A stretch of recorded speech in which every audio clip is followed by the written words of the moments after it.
In this episode, I'm featuring a chat I had on another podcast. CA3's Cup of Tea series is hosted by Sarah Wardle.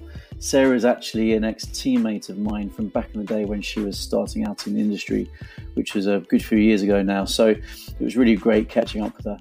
And onboarding is a big part of their business. They've got some great onboarding tech called Eli. So this episode is about content marketing and what it means for onboarding. Enjoy the chat and don't forget to subscribe or follow both podcasts.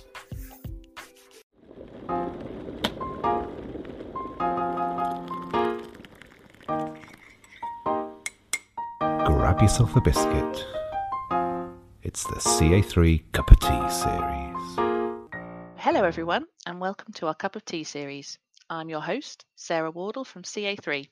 We've created this podcast for the HR talent community and everyone's welcome.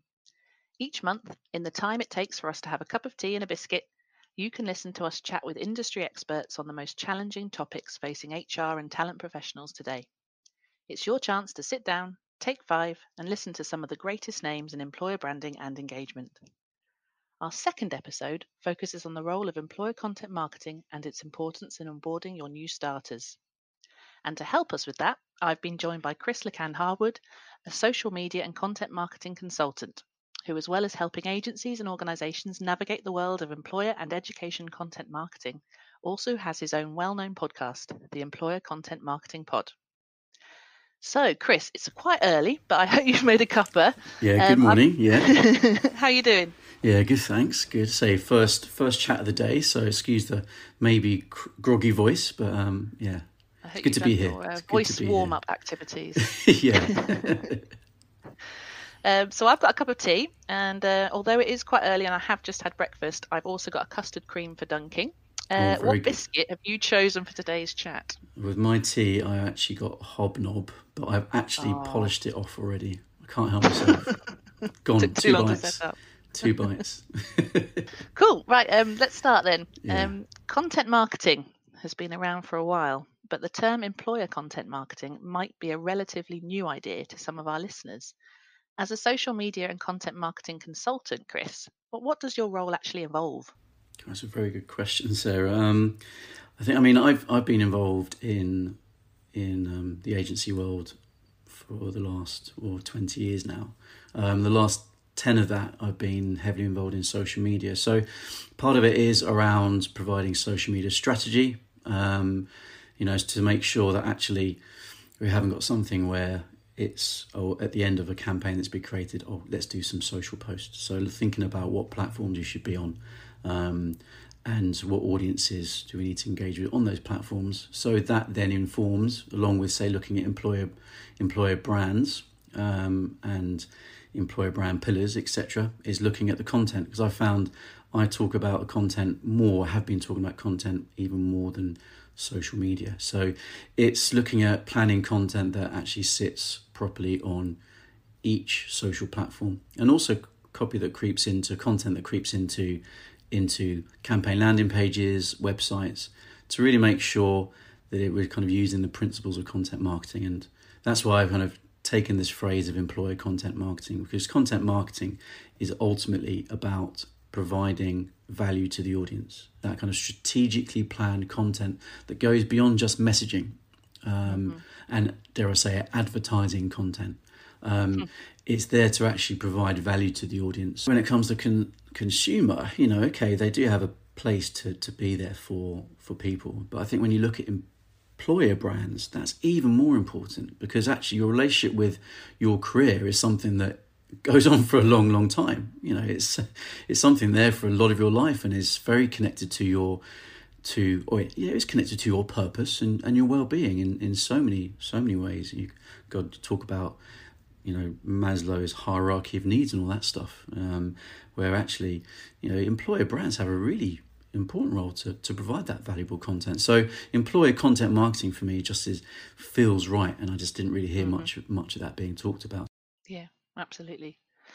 So, the area I specifically wanted to focus on today is the role that employer content marketing plays in onboarding.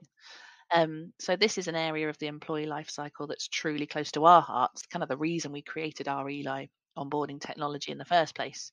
It's a real kind of USP for us. But what does good content marketing look like during onboarding?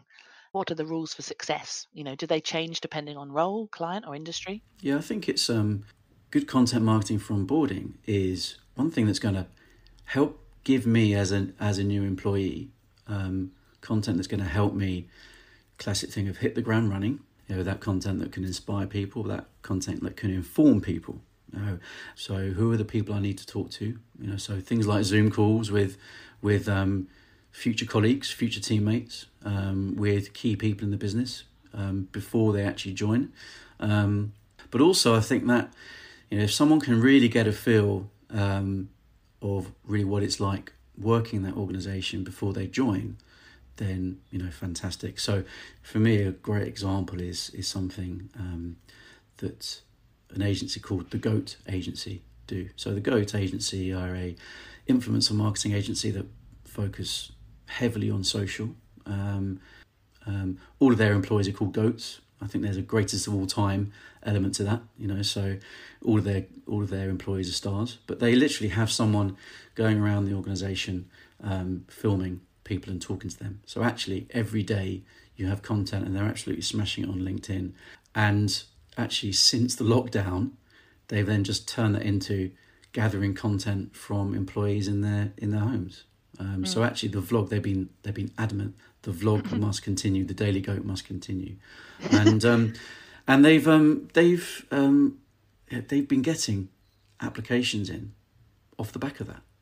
Talk about inbound, great inbound marketing. They've got people actually contacting them, say, I want to work for you. So actually that kind of content that's going to connect you with your future colleagues and really give you that feeling of being in the shoes or within the walls, and I say that with quote marks, in the air at the moment, but it's in the walls of an organisation, I think is really, really valuable content. Many of our listeners might be focusing on grad or onboarding content plans because, it's about to be the time when a lot of graduates, in a few months' time, will actually be starting or should be starting. Do you think that differs in any way? We certainly do need to give graduates a lot of relevant content for our clients. Yeah, absolutely. I think it's really important to make sure that they are, looked after, when they join, because it's taken a lot of time and effort, a lot of marketing, a lot of going onto campus. I say this, having done this over the years, albeit a while ago, a lot of effort goes into it. So actually, your candidate process, but also your onboarding needs to, the absolute same amount of effort needs to be put into that. And that's, even things like thinking, okay, let's not go from, lovely looking websites and great video content to lever arch files. It's definitely not to say that people who are onboarding don't, focus effort and attention. They absolutely do. But I think more of a kind of a marketing angle, an experiential angle can be given to things. And just after Christmas, we shot a suite of 360-degree video tours for RBS, and that was basically, the recent graduates themselves walking around their state-of-the-art offices, showing the audience exactly where they'd be working and giving them a real flavour of where it was. So it's using technology that's relatively new, but really using it for a really good reason, which is to show people what it'd be like to work there. And I think that's a really good example of content that would really help right now. Absolutely. To give people a real flavour of what it'd be like to step into those offices, even if it won't happen for the next 6 months. No, definitely. When we talk about kind of graduate content, I was just thinking the way that we structure it, I suppose, for some of our clients when we're putting together what we do with Eli especially, is making sure that graduates can understand the business. We kind of want to make sure that there's a level playing field for all new starters regarding social mobility, because a lot of graduates will have a head start in that sense. And then there's that thing where graduates talk about being in a sense of community. Graduates are already used to, having come straight from university. They've got a ready-made community. They're used to having friends and peers at a tap of a button. So kind of creating that community for them. And then obviously making it easy to move from studying to work life, which is like a totally different reality, which although students know that, I think when the reality sets in, especially if they are virtual, moving from that studying to then working and having to deal with things really quickly in a really fast-moving environment is really different. So giving them the tools they need to do that. Cool.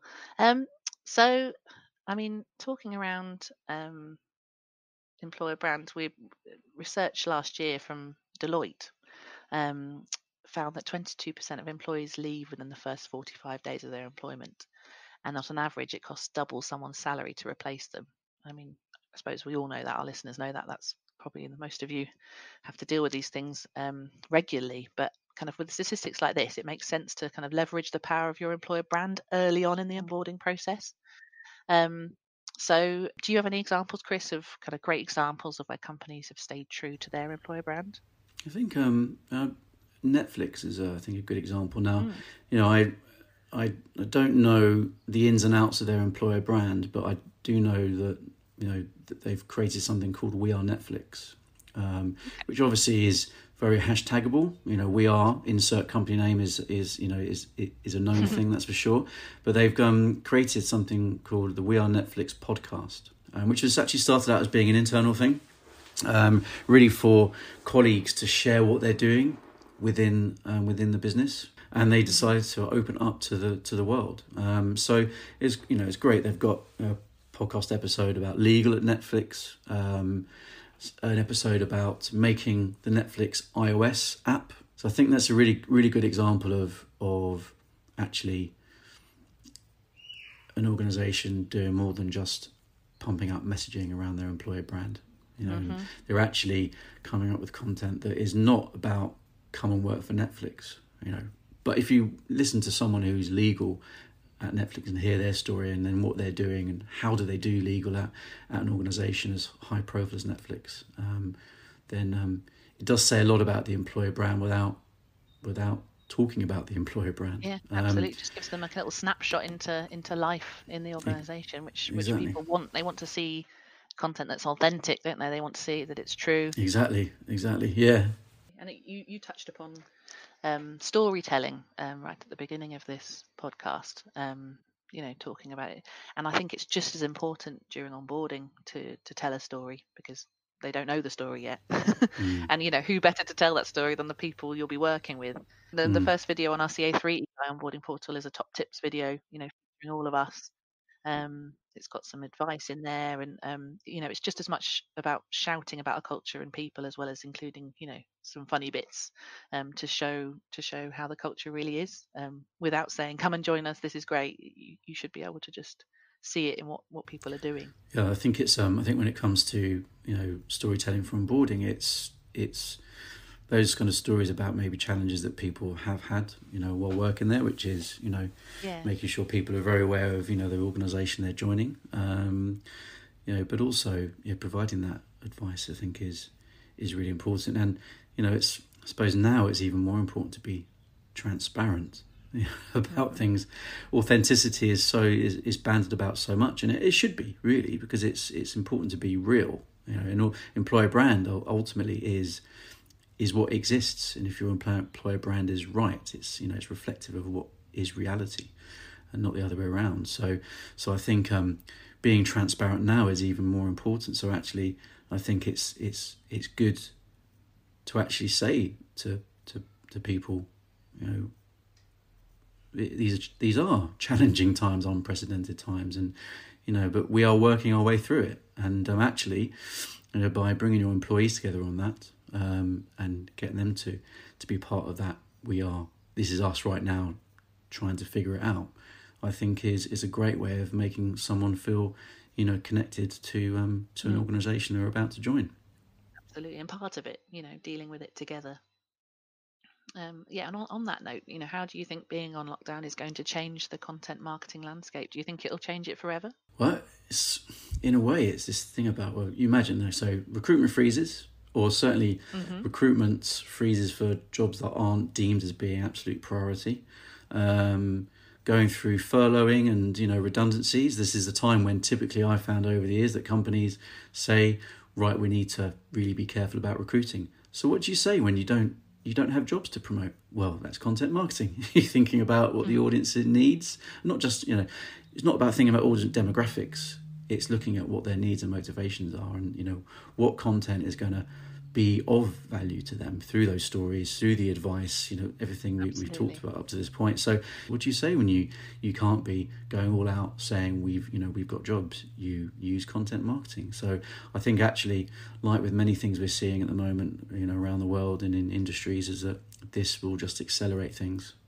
There'll be a certain amount of going back to the norm, but I think, this content marketing needs to be, more of a part of people's employer marketing, because of what they've learnt now, basically. Definitely. I think when you look at the BBC and look at the level of, they are creating, fairly rough and ready content through webcams.